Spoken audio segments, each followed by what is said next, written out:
Welcome to today's episode of Sassy Detectives. We're your hosts, Tori. and Rae. We are here to talk about anything and everything Nancy Drew, and today we'll be talking about Secret of the Scarlet Hand. Roll the intro.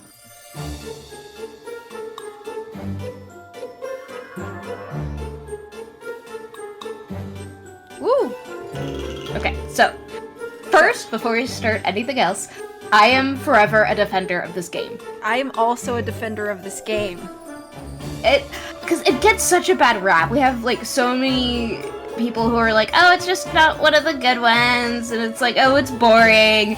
No, it isn't. It is fun, okay? And I like museums and stuff, so yeah, it's cool. Yeah, I have butted heads on more than one occasion about Secret of the Scarlet Hand. But I think I've mentioned this before. I classify the Nancy Drew games into different eras depending on their user interface. So, like, I consider games 1 to 9 to be the classics. And this is my favorite of those. So, yeah. Yeah, it's a good one. I like it. Yeah, I think of, like, the classics. Which ones would that include again? So that would be Secrets Can Kill, Stay Tuned for Danger, Message in a Haunted Mansion, Treasure in the Royal Tower, Final Scene, Scarlet Hand, Ghost Dogs, Haunted Carousel, Deception Island. Oh yeah, this is probably my favorite out of those too. Yeah. Because I also really love this game. But yeah, I've been a stan of this game since I first played it. It's not in my, like, top 10 or anything, but, like, I still enjoy it. And also it has, like, banger music. Like, Exotic. That track, I'm just gonna say it again, Kevin Manthay, more like Kevin Manslay. Exotic is my number one Nancy Drew game track. It is so good! Like, I want to, like, groove to that, you know? I can't groove right now because I'm sitting down and recording a podcast, but if I wasn't, I'd probably be grooving to... Oh, no, I'd be playing the game. But, like, if I could... You know those desks that they have in, like, fancy corporate spaces that, like, that can, like, adjust the height so you can, like, stand and work at your computer? Yeah. If I had one of those as I would be playing that game, I would be boogieing to that song as I'd play the game. I always shoulder shimmy. And you can shoulder shimmy when you're sitting down. So, yeah. The little, like, neck bobs side to side, just, like, boogieing like a worm or something. Yeah. I don't know. It doesn't matter how you do it. There's no wrong way. Yeah, it has great music. We will get to that. I will defend this game with my life. Okay? It is so much fun. But anyway, let's start with breaking down the plot. So, Nancy is now a museum intern. Does she have any experience? No. Does she have any career tracks that she's doing? No. But her dad has friends, so Nancy's just a Nepo baby, basically. I mean, yeah, that's most of her thing, is, like, she is a Nepo baby. It's not always, a new like, thing. Yeah, it's like, oh, my dad's friends with this person, so I'm doing this. Oh, my dad's friends with this person, so I'm doing this. And it's like, Nancy. Okay, maybe now I get why she's so tactless some of the times. Because, like, she is a rich kid. I want to make a quick comment. So, you know, this is one of the games that, like, starts with a letter. Yeah. And this game was the first time I'd ever heard of the location of Ouagadougou as a child. I mean, me too. I was like, what did she just say? And I looked it up, and it's a place in Africa, and I was like, that's a cool word. Oh yeah, there's a lot of fun things in this game, like Oaxaca, although I'm just not gonna say anything else, other than I would not eat those cookies. They look stale. Didn't he say he'd had them for, like, almost a year or something? Or longer, I don't know. Yeah. Well, no matter what, I would not eat the cookies anyway, because they also gave him the runs, but that will be another part of the plot to discuss. So Nancy is a Nepo baby. She has a new job that she's not getting paid for. As with most internships in the US, they should change that. But anyway, she really doesn't have any qualifications. It's just her dad's friend. But she has to talk to Joanna Riggs, who's the person who basically runs the museum at the time being, like, inside. She's not, like, a businessy person. She just is one of the curators. She's basically the head curator, I think. Yeah. I think. But she goes to talk to Nancy, and it's really... This conversation is so much fun, because I love... She says so many iconic things. I can't remember, like, what exactly she says, but I remember his pointy Vanderhead. And who knows? But the first thing you do when you go into the game is you walk in, it's at night, it's, like, pitch black, except for this one area that's lit up by one light, and you see Joanna Riggs staring into the display of the Pakal carving, which is a carving of King Pakal of the Maya. And... it's so funny because it looks like kind of like an evil villain monologue with the lighting and the angles. Yeah. Am I, like, the only person who, like, gets that vibe? But, like, no, I can totally see it. Yeah. But anyway, after that, she takes Nancy to her office, and they talk about stuff. She's like, yeah, you need to meet Henrik Vanderheuen. He's our glyphs dude. And you should also call Franklin, is it Rose? Yeah, Franklin Rose. And stuff like that. And... then she also talked about, like, Alejandro Del Rio and stuff, and then also Taylor Sinclair, I think. And he's the person who got, so their main exhibit right now, other than, like, the Pakal carving, is the monolith that they recently got, which is related to the Pakal carving somehow. And the person who helped them get that was this lovely mustachioed dude called Taylor Sinclair. And he has the most ugly tie in existence, but we haven't seen it yet because we haven't met him yet. But, just letting you know beforehand, that tie, it is so ugly. I'm trying to just, how do I describe the tie? The tie is, mustard yellow and brick red glyphs, or I don't know. That paired with the shirt and the mustache, just not a great look, bestie. It's simply not good. But anyway, so you can also, so after you talk to Joanna about everything, you can go into her office and you can click around, and there's a magazine there, and there's an article you can read about a person named Prudence Rutherford, who is part of. She works for a place called Topeka Commission for the Arts. And Nancy says after that, how cultured! I know. I think this game has such good quotes. It does. As I said, the pointy vendor head thing. And also in the very beginning, when Nancy's like, how did the museum acquire the Pakal carving? And Joanna goes, leave it to Taylor Sinclair. He's a wizard when it comes to these deals. Yeah. It's so iconic. But anyway, so after that, you can go outside and there's, like, a bunch of stuff you can dig through. Like, you can get the key card to get into the interactive temple, because, like, there's the, there's a museum area, and after all the displays, there's, like, this giant temple that you have to solve puzzles and learn about the ancient Maya to, like, get into all this stuff and to explore the temple, which I think would be, like, the coolest thing for a museum to do, because, like, I love that. It's so cool. I want when that. I was a kid, that was the kind of stuff that I wanted to, like, go do at a museum, you know? Like, it's so cool. Like, there's this mysterious temple you can go into. But anyway, you can do that. And it has a Mayan glyph on it that stands for road, and it is pronounced bi. And it reminds me of that one meme from, like, 2016, where it's like, Mr. Krabs is one thick bit, or however it goes, but, so, I can't unhear that now, or unsee it. Just a little cursed information for you. But what's new on this podcast? What else is there? But then you can, like, go to, you can look around the museum, there's, like, all of these,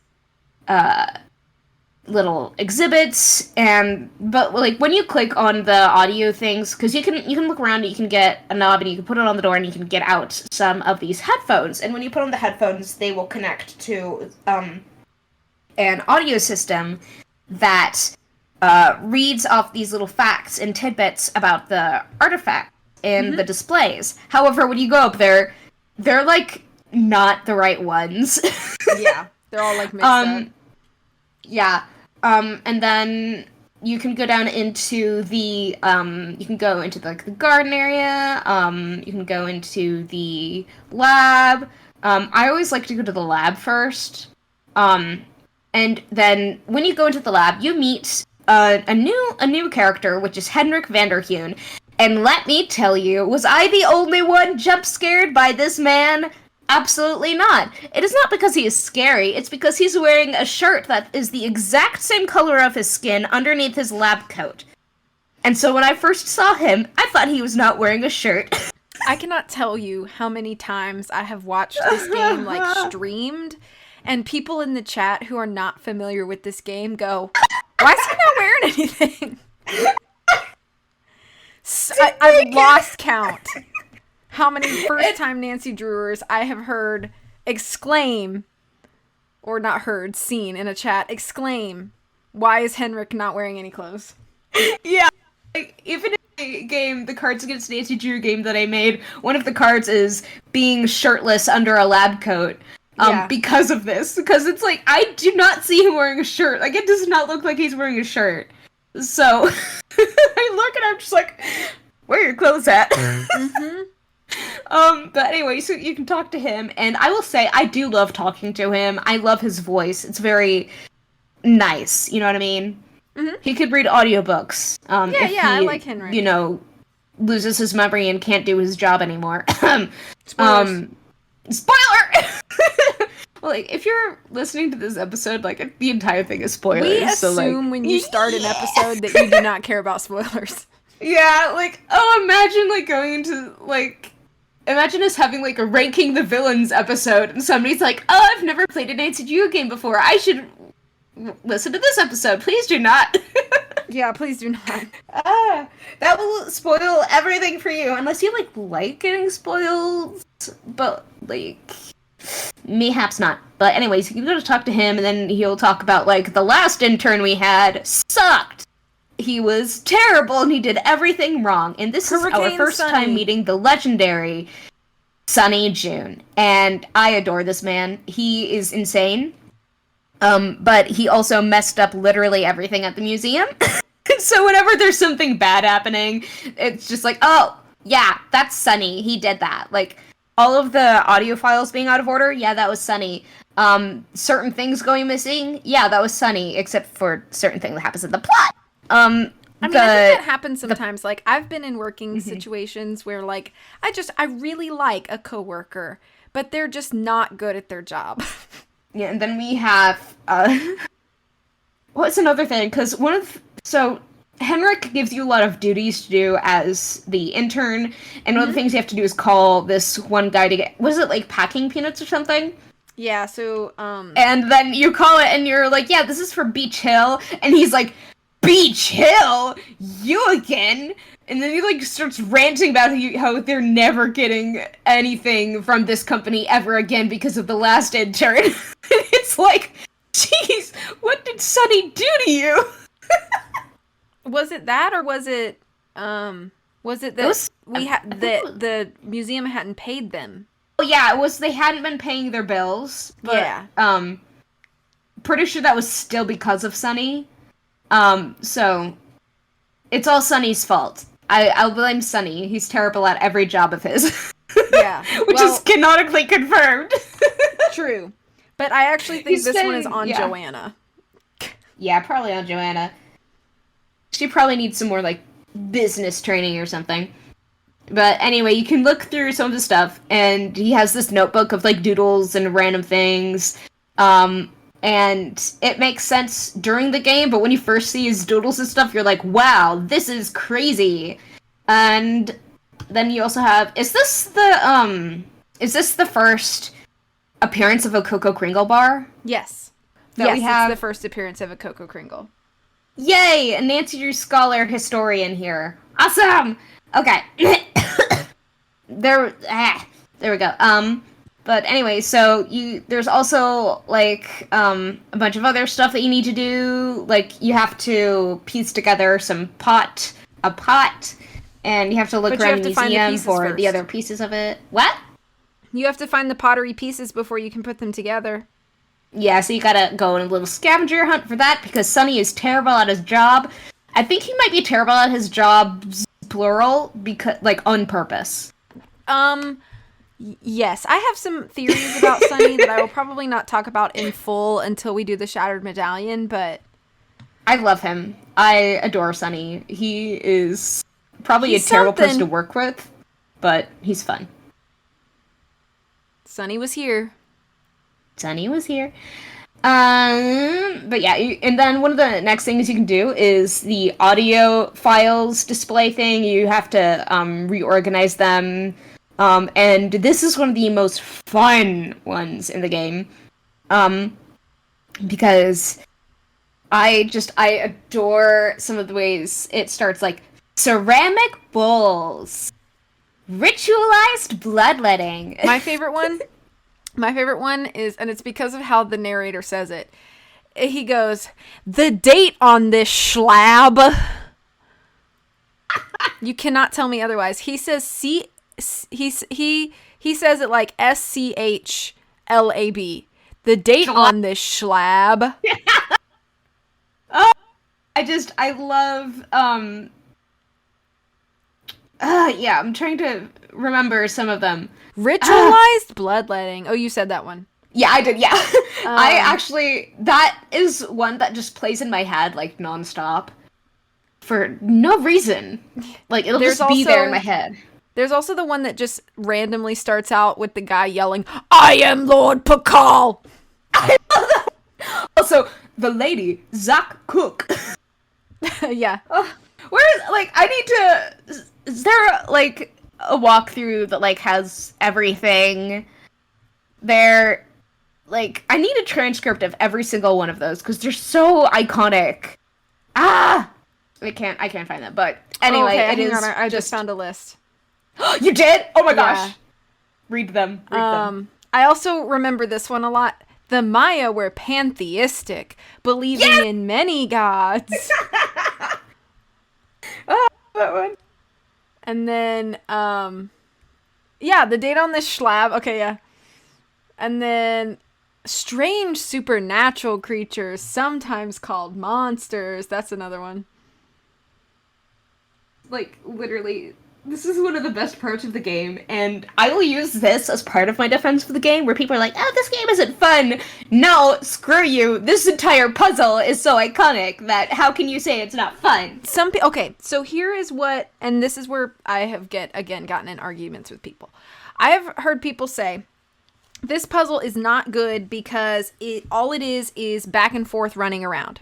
Actually, it's not. If you use all the resources in the game, Sunny has an entire map drawn out of all of the exhibits and what letter is assigned to them. So all you have to do is go to those exhibits one time, write down what the subject is, and then you can just stand at the panel and scroll through until they match. You don't have to run back and forth. If you're running back and forth, it means that you didn't explore well enough to have all the resources that you need to make this an easy puzzle. Take that.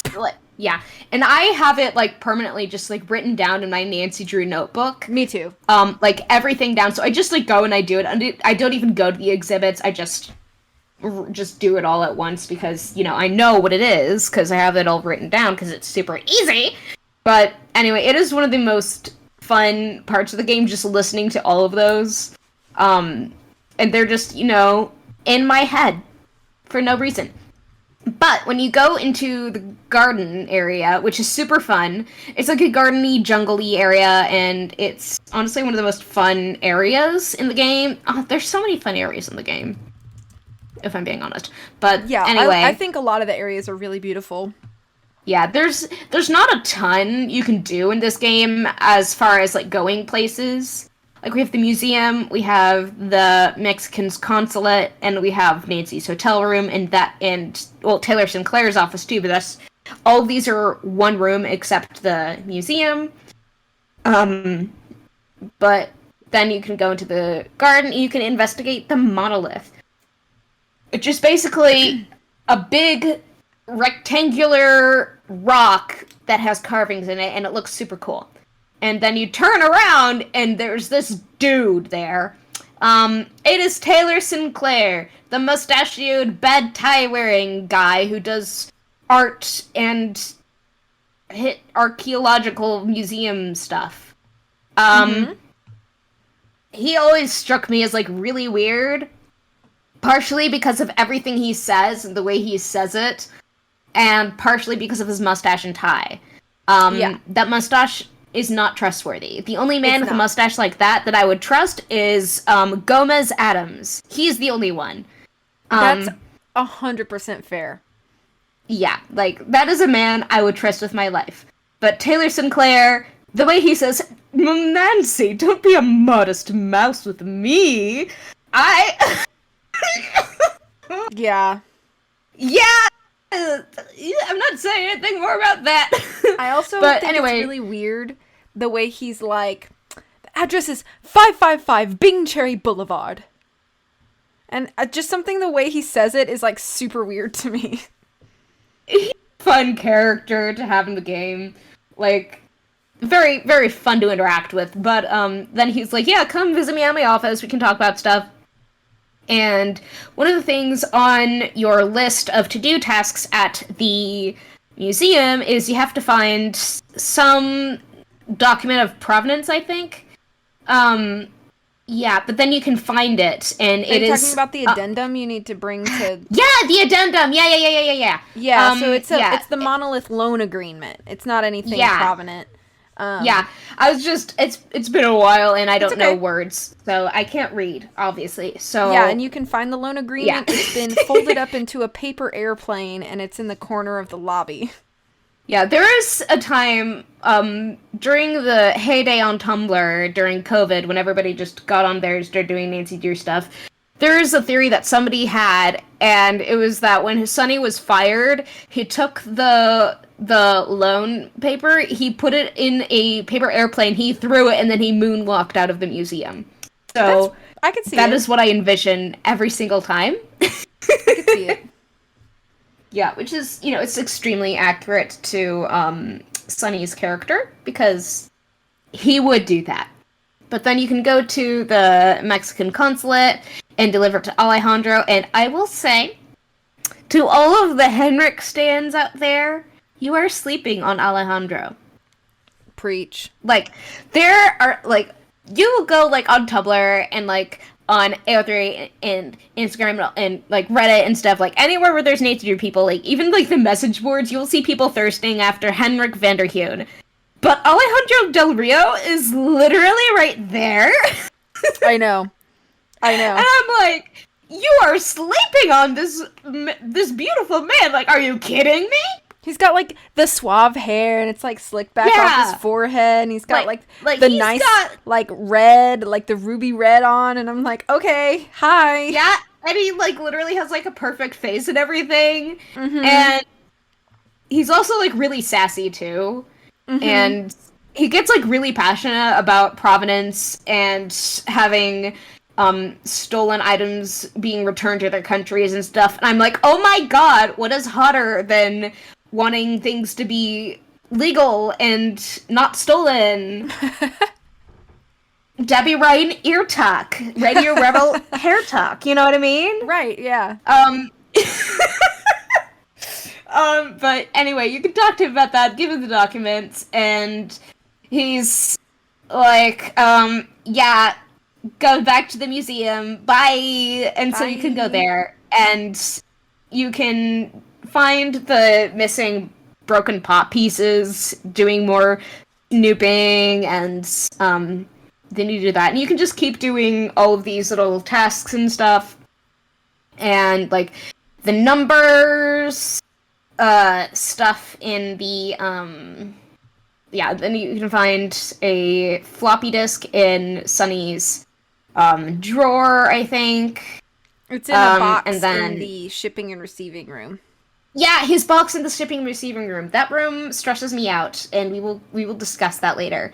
But yeah, and we can get that, and we're like, huh, yeah, let's. I do wonder why didn't he take any of his stuff with him? Oh, probably because he moonwalked out of the area just after throwing the paper airplane. That's canon to me. Okay. Okay. I don't have any better theories. Yeah. It's Sunny. I love him. Yeah, so then you can go and then it says what was the password prompt? All I remember is that the password prompt was Coco Kringle. For the floppy? Yeah, for the floppy disk. So because it was the back cow. to the hotel? Yeah, we go back to Nancy's hotel. We go put the floppy disk into her computer, her little laptop, and then it asks for a password, which is, doesn't it moo? Yeah. And it's I feel like some moo. Yeah. And then you just put Coco Kringles. And then there's a lot of stuff in there, like notes of his, things to do, and then you see like passwords for stuff at the museum. It's fun. That those will help you with like the numbers display and a few other things like in the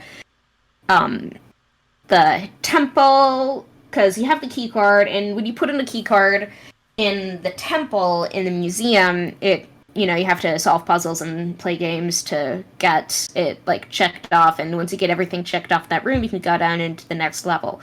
And I almost started singing Espa right there. I'm on the next. Oh, okay. I'm getting off track. But then so you can go back to the museum, and you can go into the temple, and what's on the first level of the temple? The first level of the temple is the game Bull. I love Bull. But hypothetically, do you want to go through the temple now, or do you want to talk about it like later on when we have to do it? Talk it later. Okay. What's next? So, we have everything we need to complete that checklist.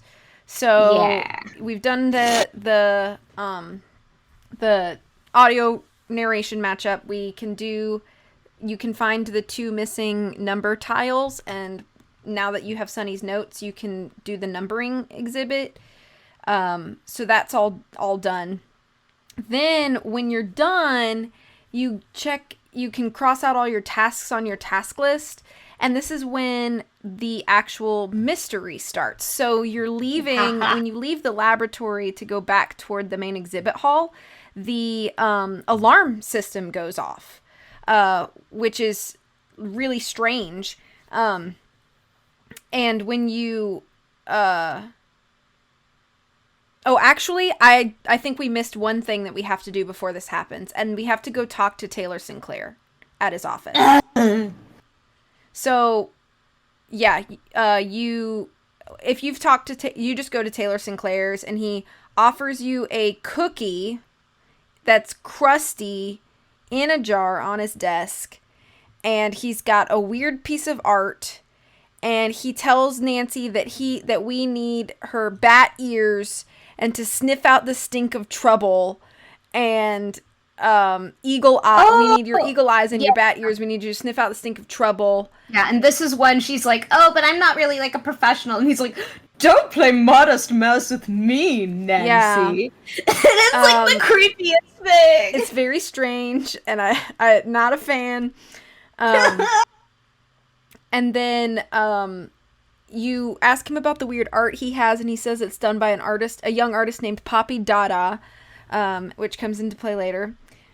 And then after that, Then you go to the museum, and when you leave the laboratory, which the next time you go to the laboratory, Henrik is not there, and the alarm goes off, and Joanna busts into the hallway, and she says that there's been a burglary, the police is on their way, and then the screen fades out and back in to looking at where the Pakal carving that Joanna showed you at the beginning of the game used to sit, and it's gone. This case is busted, and there's like crime scene tape right there. And instead of the Pakal carving, there's a piece of paper, and it's got some glyphs on the top, and there is a garish red handprint, so aka the Scarlet Hand.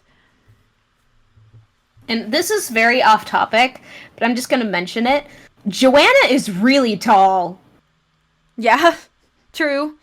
Tall girl, we stan. She has to like duck to come through the doorway.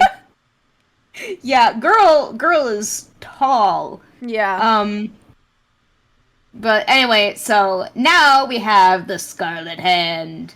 And the Pakal carving is gone. And then, like, you can talk to, Joanna about it, and, yeah. And I love when Joanna tells Nancy, she's like, if you want to put your little magnifying glass up to the scene. Yeah. Which I think is really Don't funny. mind if I do. Yeah. Yeah, but you can take the Scarlet Hand, the red handprint, and you can put it in the spectroanalyzer in the lab, which tells you what made the red paint stuff. And it says it is mercury sulfide, which is very fun. And then you can go to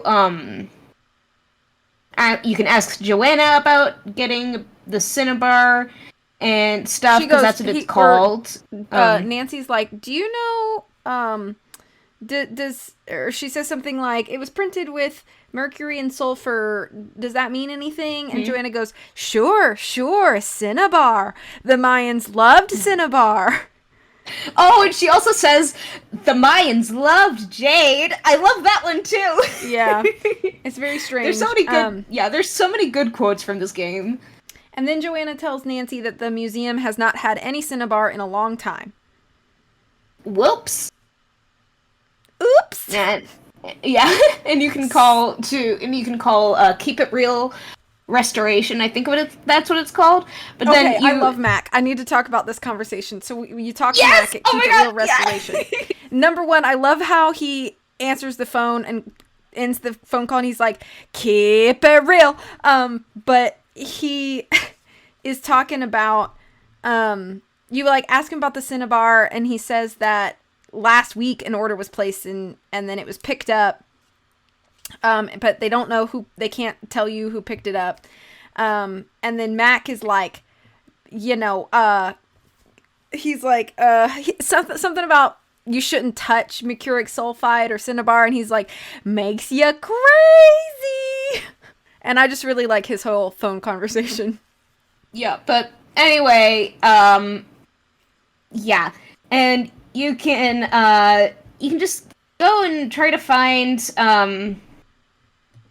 Henrik, and you just can't find him, and then you go out of the lab and into the main area of the museum, and you hear, ah! And then crash, bump, thud. I'm laughing not at Henrik, but at the fact that when you screamed, I guess Discord peaked, and so your scream was like cut off halfway. Well, yeah, I was screaming, but then you see Henrik, and Nancy's like, oh no, I have to call the hospital, and then you hear, like, sirens and stuff, and then you are now, in your hotel room, you're talking to Bess and George, and they're like, oh no, this isn't good, and then you can talk to, you can go back to the museum. Oh, wait, Bess and George, in this game, if you keep going back and talking to Bess and George a lot, you will meet up with the Hardy Boys! Yeah, it's like a reward that... The older games used to do this, like, a few times, actually, because I think it happens in Ghost Dogs, too, is that, like, if you have enough conversations with Bess and George, they're like, oh, the Hardys called, or the Hardys stopped by, and you should call them, and it's always, like, it feels like a reward for having phone conversations. Yeah, which is very fun. But, yeah, and so you can do that, and eventually, if you call them enough, they'll give you the Hardy Boys car phone number, which is so funny to me, having a car phone. It's very, like, 2005? Was this released in 2005? Or something? 2002! That's very 2002. Scarlet Hand came out in 2002, right? Yeah. Yeah. August 12th, 2002. Yeah. It's very, very, 2002. But you can call them in their car phone and stuff, and they're super fun, and I love them very much. But, yeah. That's one of the things in this game. It's not, like, important to the plot or anything, so we're probably not going to discuss it again, but I do love these phone characters. They have a lot of fun phone characters in this game, but then after this, you can also call the hospital. You can go to the museum, which is the only place you can call the hospital from, apparently. And that's another thing about this game, is that I do not like, is that you have to go to different places to call different people, and even though you can call Franklin Rose in both locations, there are some phone calls that you can only have in a certain location. I will agree. So, like, I do think that is a flaw of this game. Yeah, it's like it's irritating. But other than that, there's not a lot. But then you can, like, go through, you can talk to the Nurse Bluefoot. Nurse. Yeah, Bluefoot. I wonder if that has anything to do with the name of this game. Good question. I always liked talking to Nurse Bluefoot.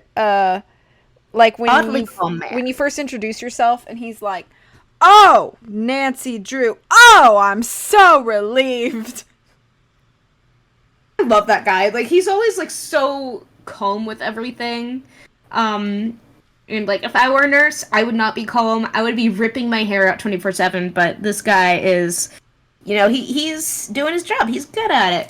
But then you can go to visit Henrik, and he has amnesia, and you're the only person he can remember. And he gives you, like, certain hints about stuff, but mostly he can't remember anything. All he knows is that, he took the Bacall carving. He doesn't know where it is. But then you can look on his... Though. Yeah. What? He doesn't know that immediately, though. It's not until you bring eventually, yeah. Yeah, you bring him, like, things to trigger his memory.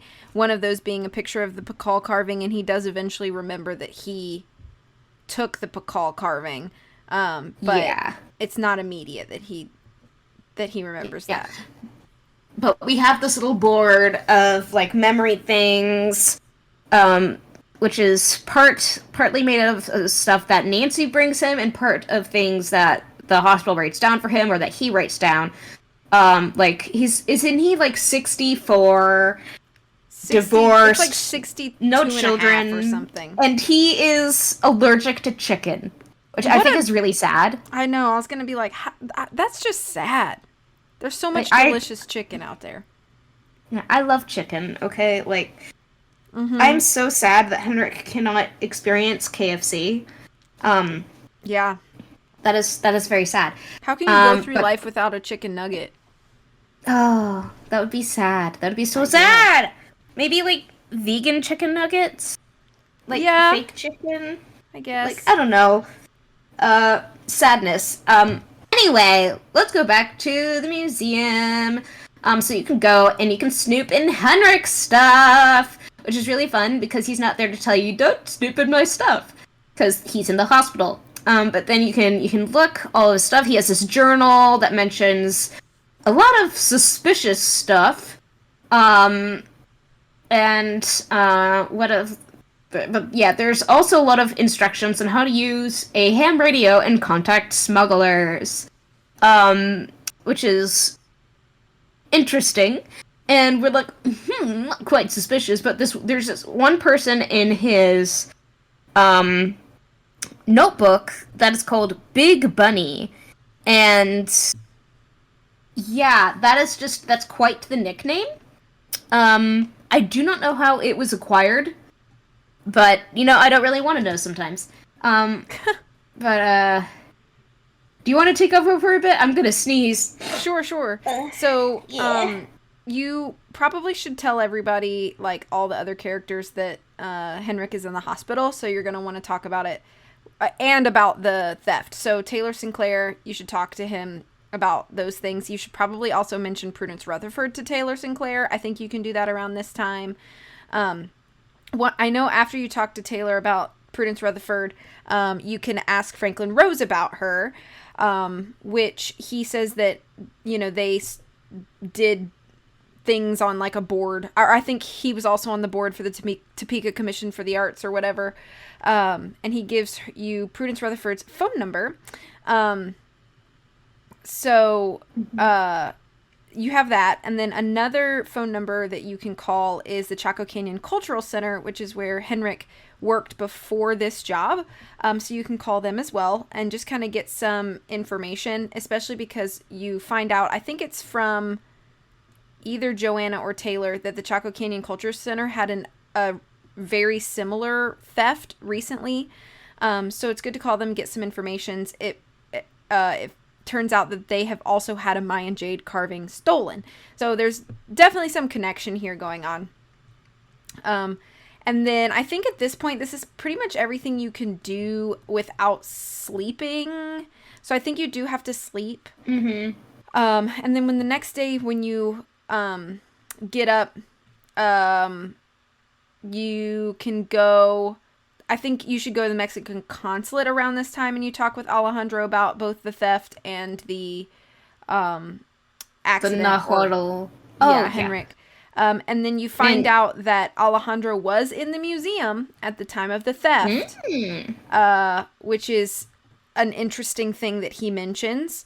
And then I think you can also ask him about Cinnabar.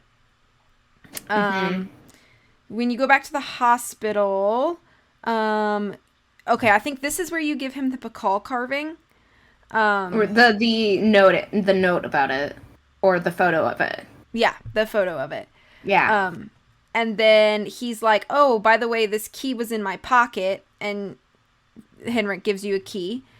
And then he can't really remember anything else.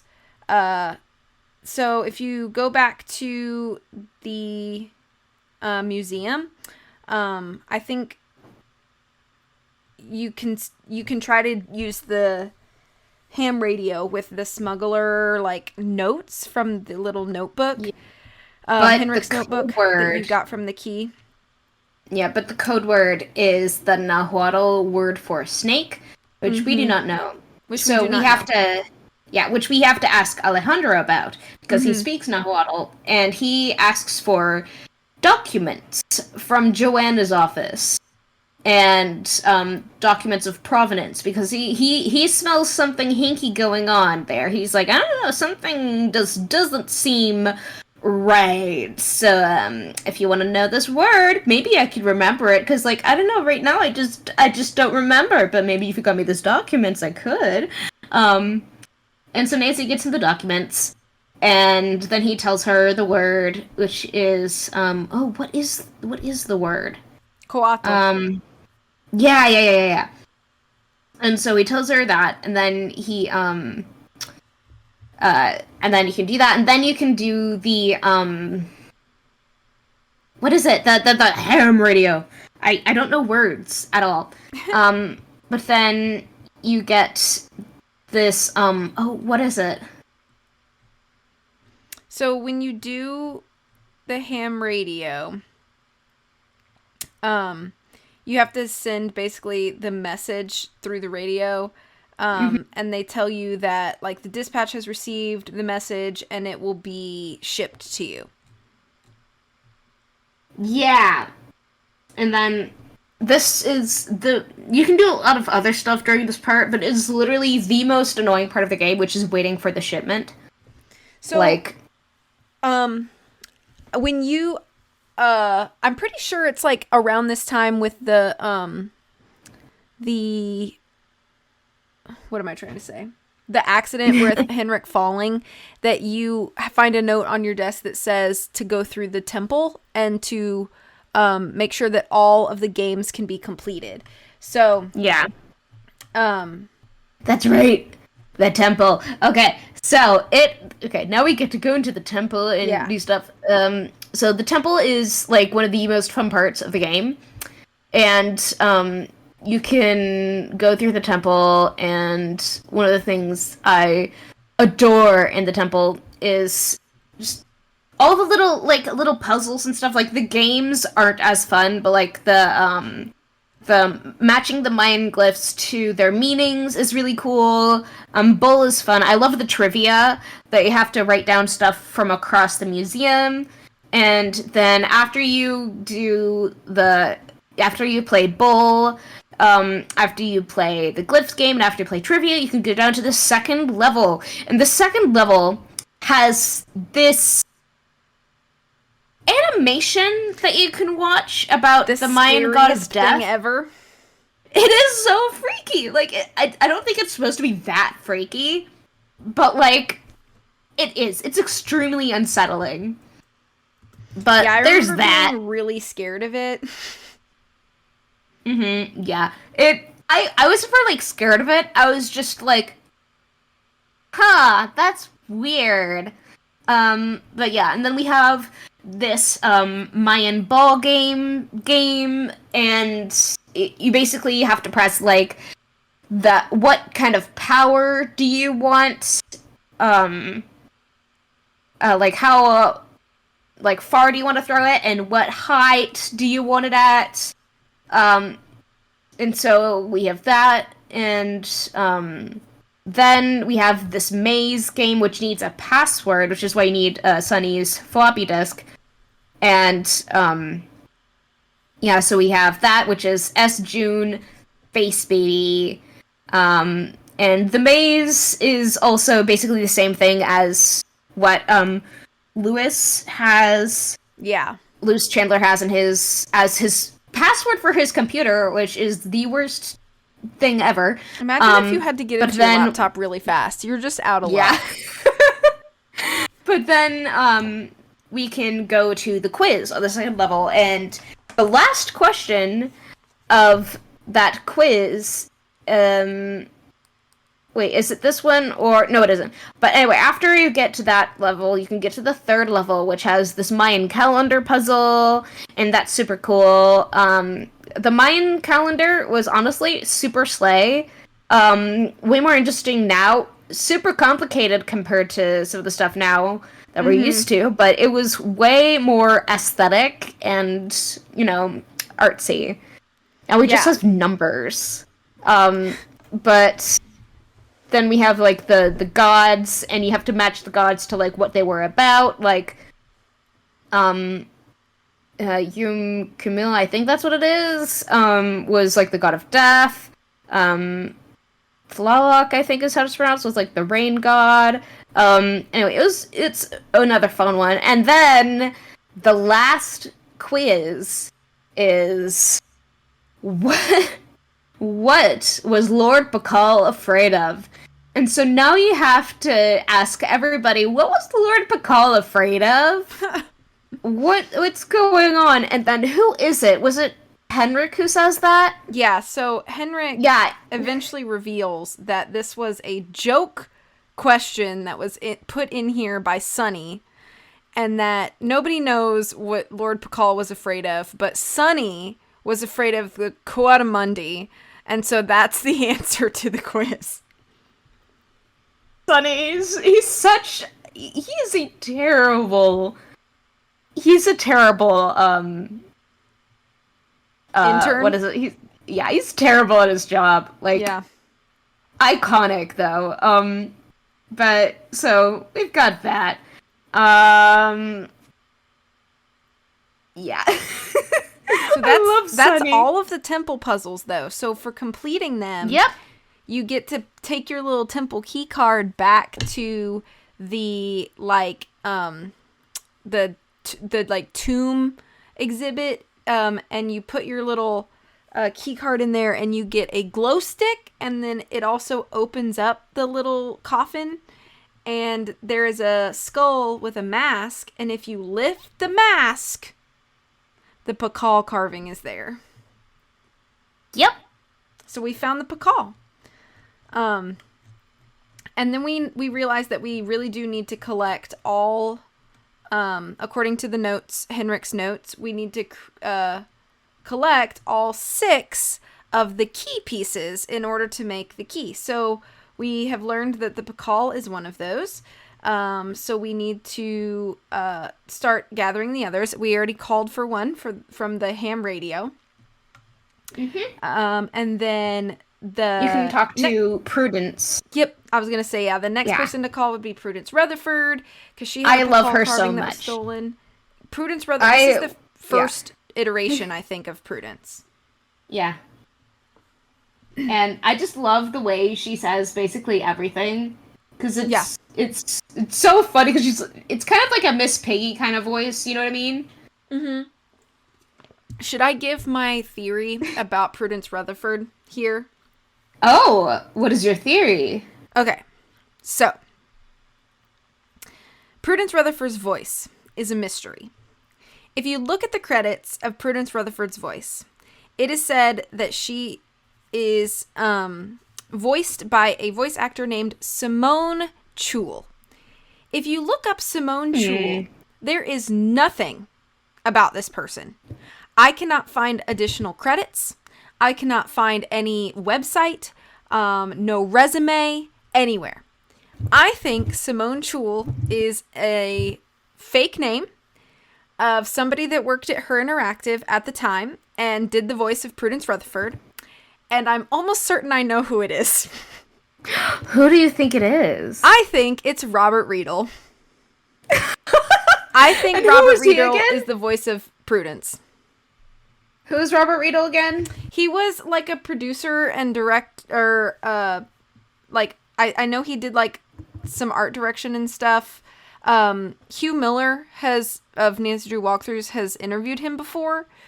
But I think he started working for Her Interactive like when Secrets Can Kill was starting, and then by the time he was producing around the time of like Blackmore Manor. So he stayed with the company for quite a while. And he would have been a Her Interactive employee at the time of Secret of Scarlet Hand. Yeah. But I've heard his voice. And I think if he were to try to sound like a woman, he would sound like Prudence Rutherford.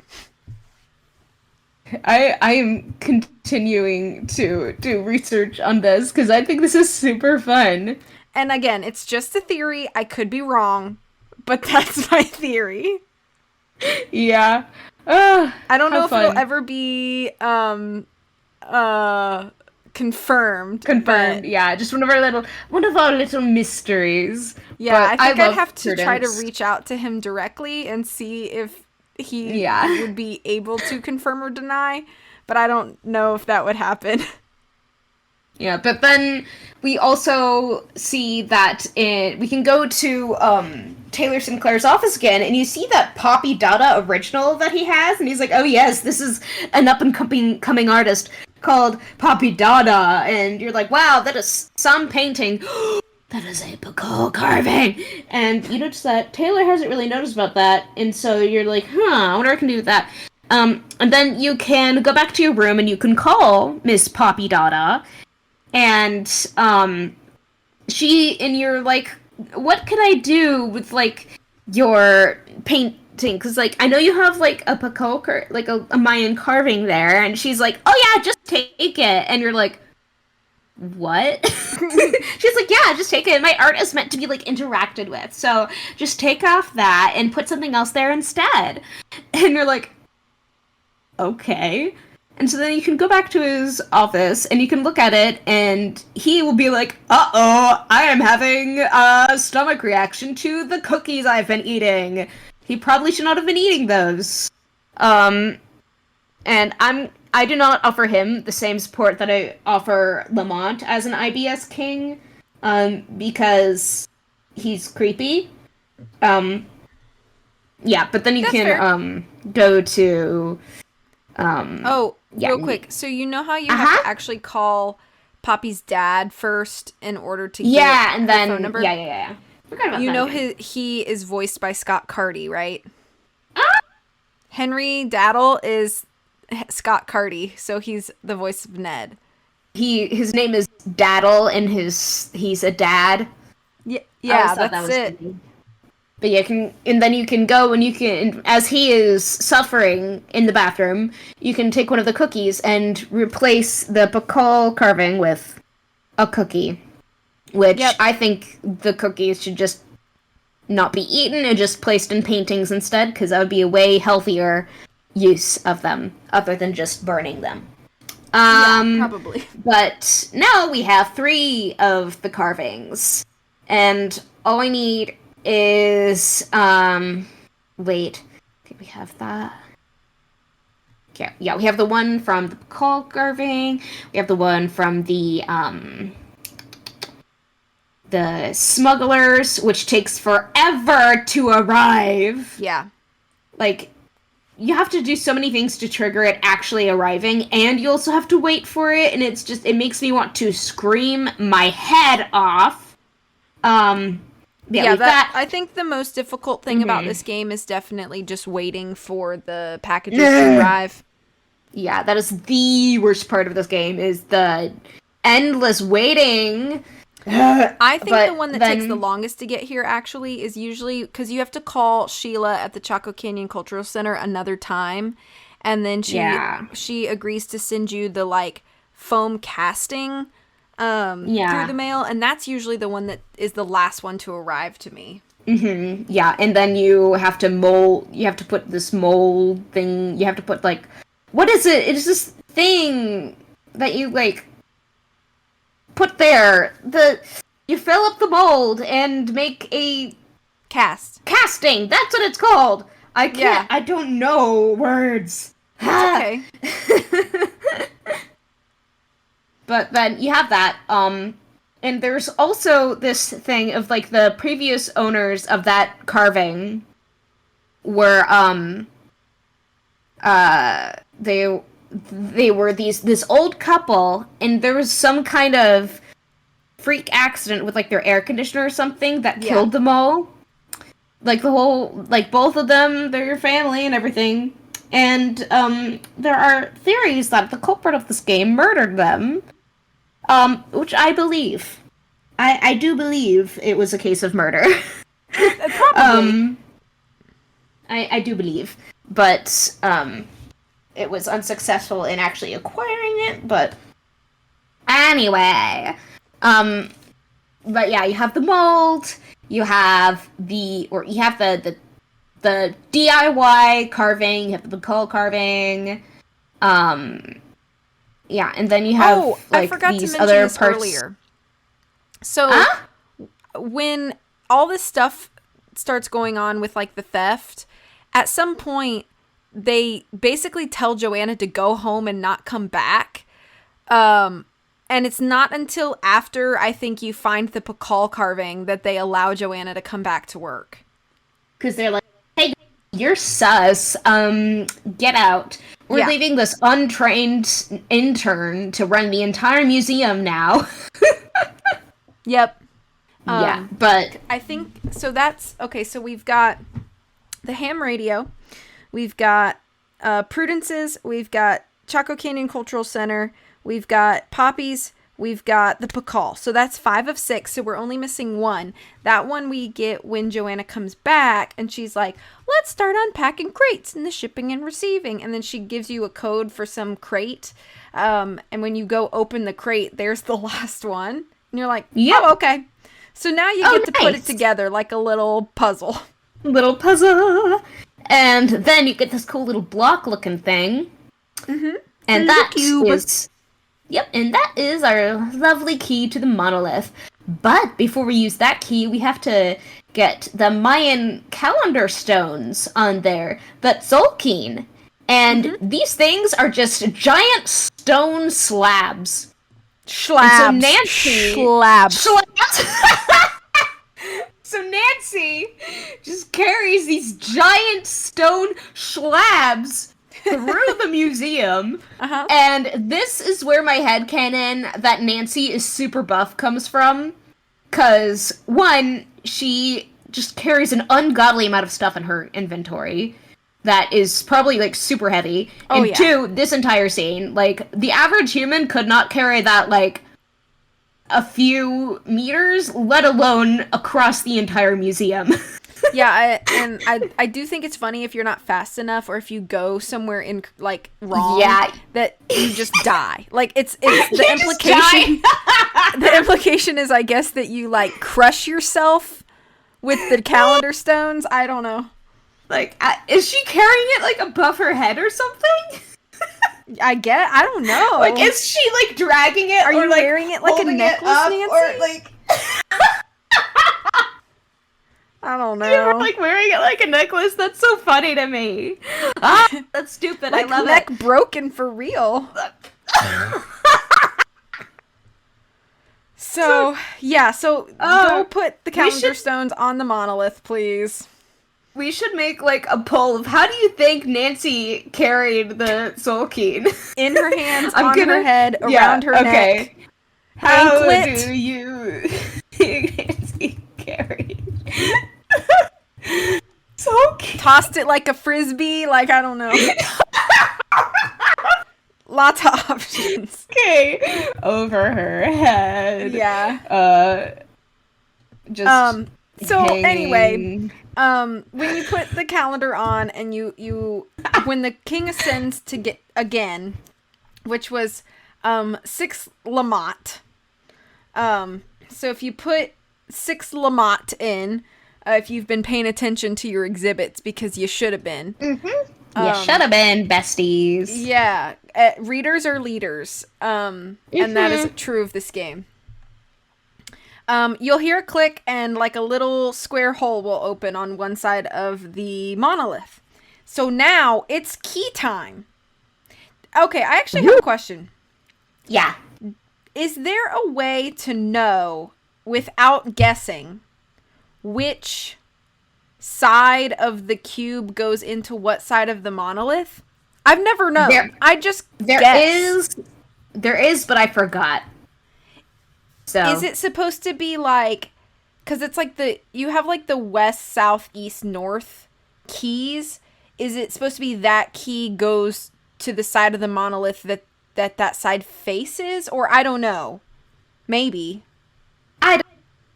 Might just be guessing. I don't know, but I've just always just vibed with it because, like, why not? Yeah, it's not like you're punished for choosing the wrong side and have to start over, it which just I doesn't appreciate. work. Yeah, but I've never known if it was like if there was any like in-game resource to tell you like what side goes in what side of the monolith.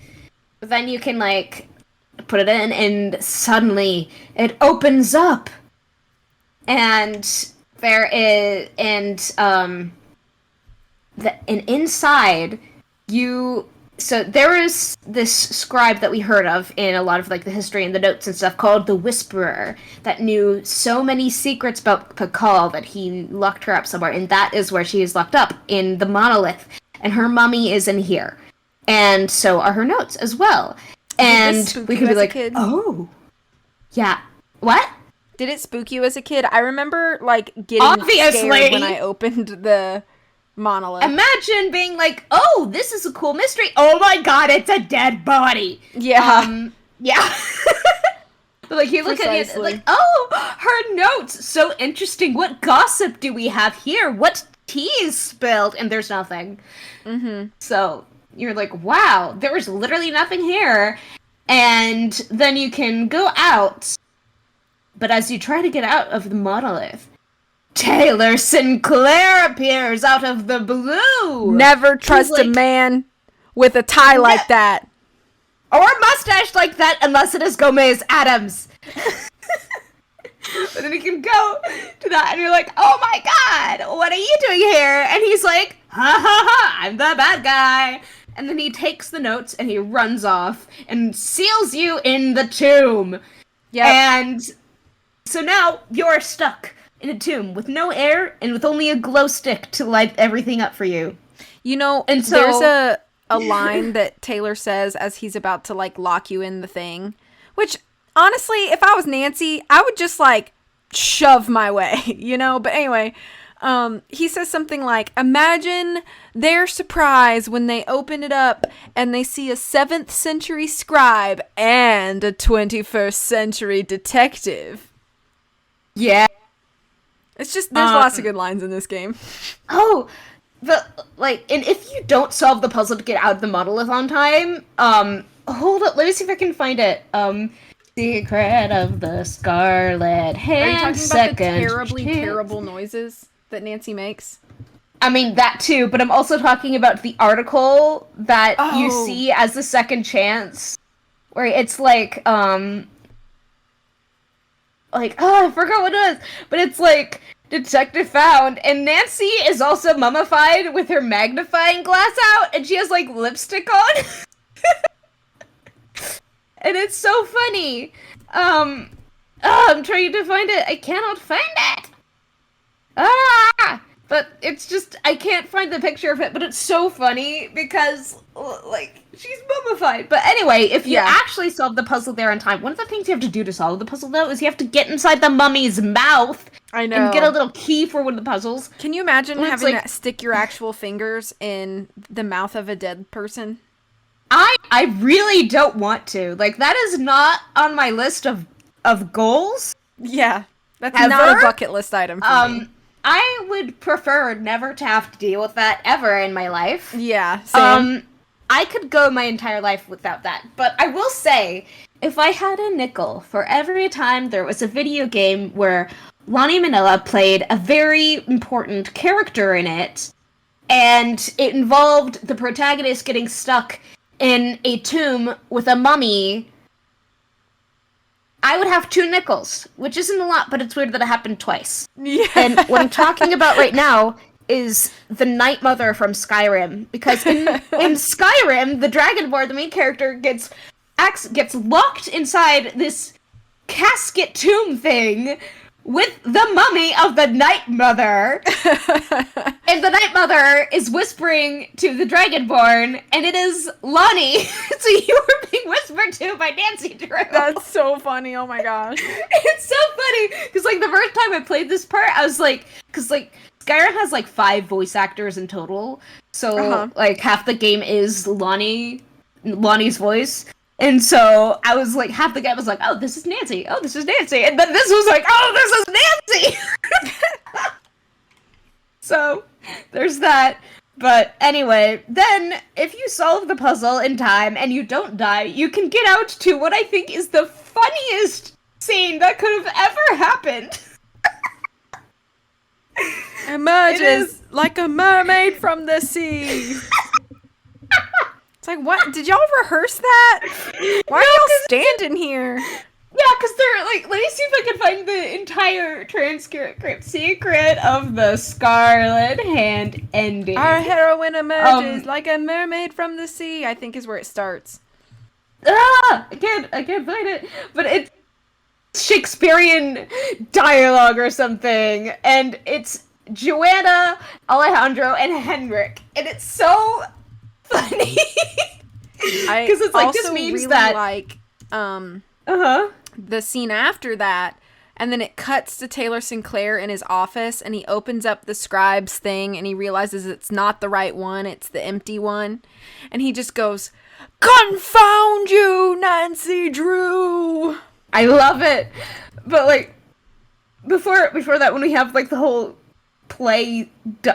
skit thing that they do, I love the implications of it, because they have to have known Nancy was in there and just have been waiting for her. Yeah, that's what I'm saying. And this means that they did not stop Taylor Sinclair on the way out, because realistically, with the amount of time Nancy had to get out of the monolith, he would have been, on his way out, and they would have probably seen him. So they did not stop him. 2, why is Alejandro there? Like, he has no reason to be at the museum. Like, why would he be there? Right. And then, why is Henrik there? And why is he suddenly cured of amnesia? It was like 2 seconds ago. It seems so strange to me, because like you said, it's like, y'all don't even come into the garden. So why are you here? And did Taylor like call up his friends and he was like, I just locked Nancy in the monolith. Ha, bye suckers, and then like hang up, or whatever, and they're like, what the heck, we gotta go save her. I don't know. It's like that part doesn't make sense, I will fully admit. Yeah, it's campy. I love it. It's cute. It's funny. It's iconic. And I will never... It is iconic. Yeah, I will never, like, be like, oh, it's so stupid. I don't like it. No, I love it. It's stupid, and I love it. Mm-hmm. But anyway, that's the game. I love that game so much. It is so much fun. And I will always be I will be a defender of this game, always. Yeah. So we've talked about the plot and the mystery. Now let's talk about the characters and the dialogue. The characters and the dialogue of this game are so iconic. Like, I mean, we've been quoting fantastic quotes the whole time, so... I know, like, I think one of the other games that has some of the most iconic dialogue is, the final scene, because Nancy's a savage in that game. Like, she is so mean to everyone, and I love it. But in this game, there's just so many hilarious dialogue options and quotes from different characters, and especially the audio file puzzle. That one is like some of the most quotable parts of it. Did you know that my favorite quote in all of Nancy Drew actually comes from this game, and it's not a silly quote. My favorite quote comes from Franklin Rose, actually.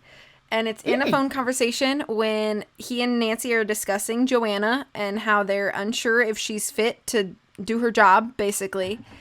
And she's made some mistakes and kind of been untruthful about some things. And Franklin tells Nancy, good intentions are not a substitute for integrity and sound judgment. And that has stuck with me since I was a child. Yeah, that's a good one. Like, honestly... this game just has some of the best dialogue in the series. Yeah. I love it. And, even if the game can get slow sometimes, just the dialogue kind of makes up for it. Yeah. And if you get bored, you can just call Bess and George or the Hardy Boys and get some fun dialogue in there. And then, we have some great characters. Like, I think the most bland character is probably Joanna, but I still like talking to her because who knows? Yeah. Also, Semper Ubi Sububi, I think, has become, like, a running joke in the Nancy Drew community. It is, and we all love it. It's iconic. Yeah, that is an iconic one. Like, one of the things I see a lot is, like, in the Nancy Drew subreddit, there's a lot of people who have these little tags and stuff that say Semper Ubi Sububi and stuff. I know that Lulu from Curse of Blackmore Manor also says that a lot. She says a lot of stuff like that. But, yeah, this game is just... the characters are great. Why are y'all sleeping on Alejandro? Like... Alejandro is great. I definitely think he's an understated character. I think people kind of forget about him. And I think it's probably because of the 4 characters, he's probably the most removed from the museum setting itself, which I kind of understand. But I think that he contributes to his portion of the plot in all the ways that make sense. So yeah, don't sleep on Alejandro, y'all. He's a great character. On him, he's great. I love him. And yeah, we have Henrik. Everybody loves Henrik, obviously. Fan favorite. He's another great. Yeah, he's another great character. Yeah, he's more of like a he's into some shady stuff, but he's also into some anti-shady stuff. So it's kind of like, what's your deal, bro? But you're cool. And then nobody likes Taylor Sinclair. Which he doesn't deserve to be liked. You're not supposed to like this guy. He's weird and we don't like him. Take your yucky cookies and get out of here. And your weird mustache. But yeah, we've got that. And yeah, it's just... So those are my thoughts on the characters and the dialogue. Next we can talk about is the music, and... Oh, man. Bops. Okay? It really is. Secret of the Scarlet Hand has some of the best music, I think, in the early games. Mm-hmm. So good. Exotic, obviously, we talked about it already. Exotic is the best track. But also, tracks like Lab and Monolith and Scribe. Yeah. They're all so good. So solid. Like, it's all good music, and I love it so much. Yep. But yeah, it's just, as usual, Kevin Manthay, more like Kevin Manslay. Yeah.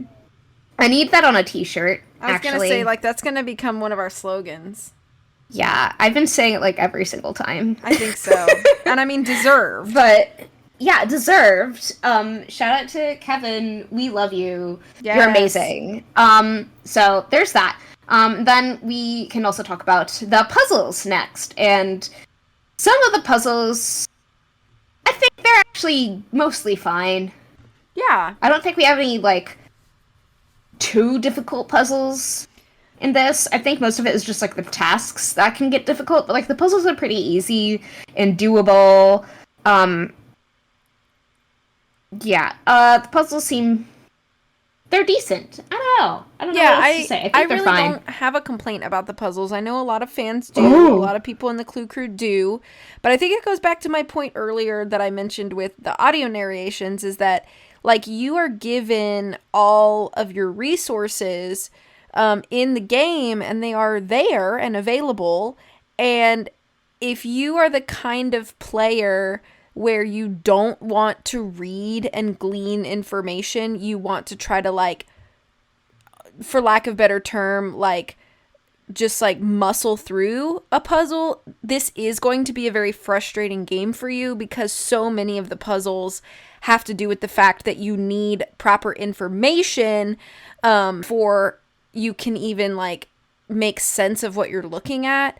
And I know there is a complaint with some people about, like, the temple quizzes and how there's 5 questions and that you have to, like, run all around the exhibits in order to find those. But I don't mind that because, again, it feels very natural to what you would be doing if you were sort of like a museum intern or a deputy curator, as they call Nancy. Yeah. Is like, this would be your day, is can this be found in the museum? And so in the context of that, I think it's all of the puzzles, they make sense and they're fine.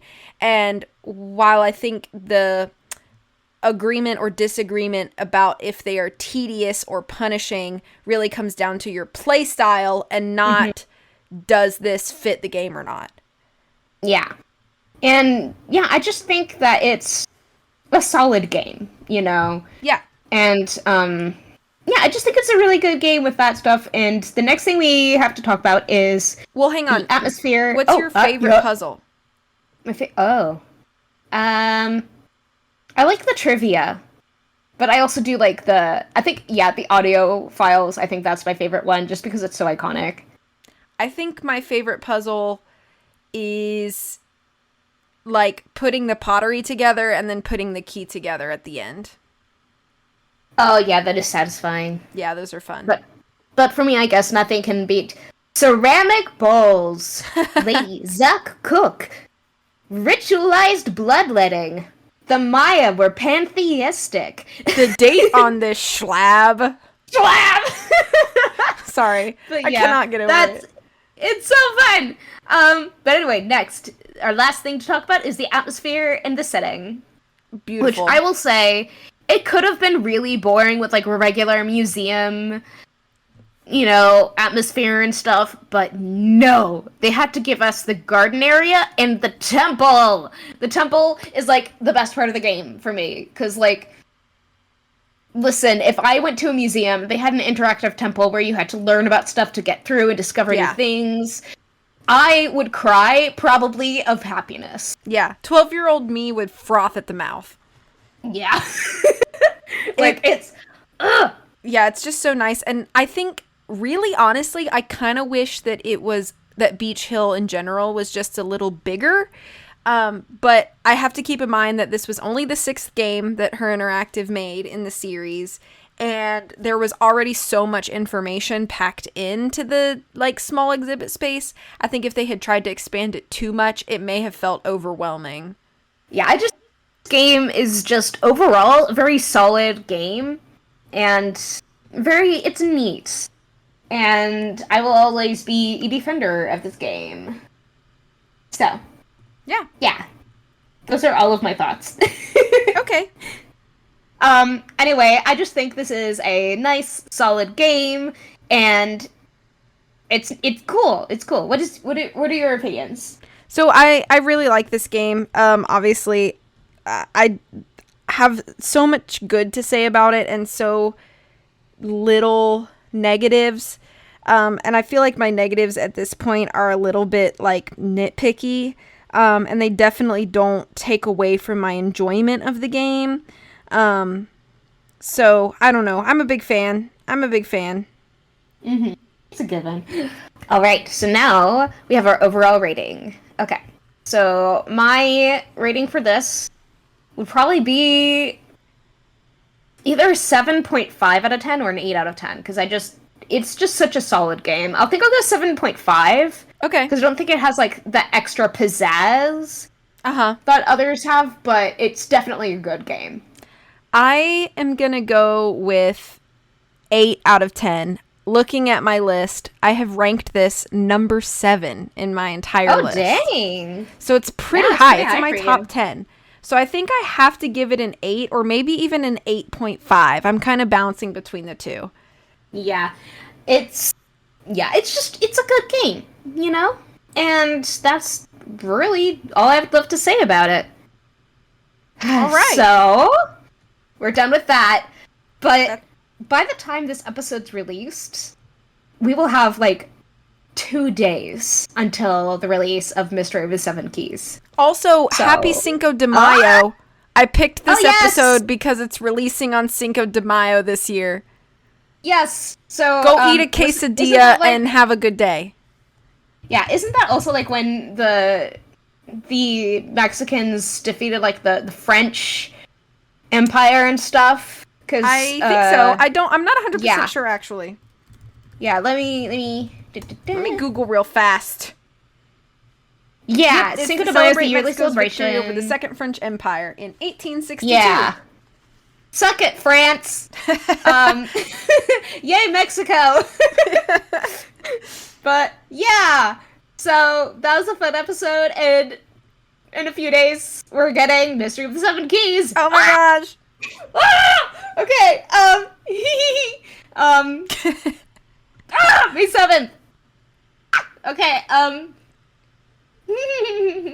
we're gonna have a lot to talk about in the next episode. Yeah. Which is about Mystery of the Seven Keys, if you haven't guessed.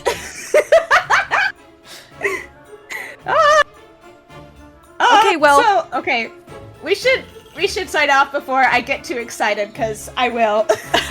Okay, good night, everybody. Thank you for watching or night. listening. Bye! Bye!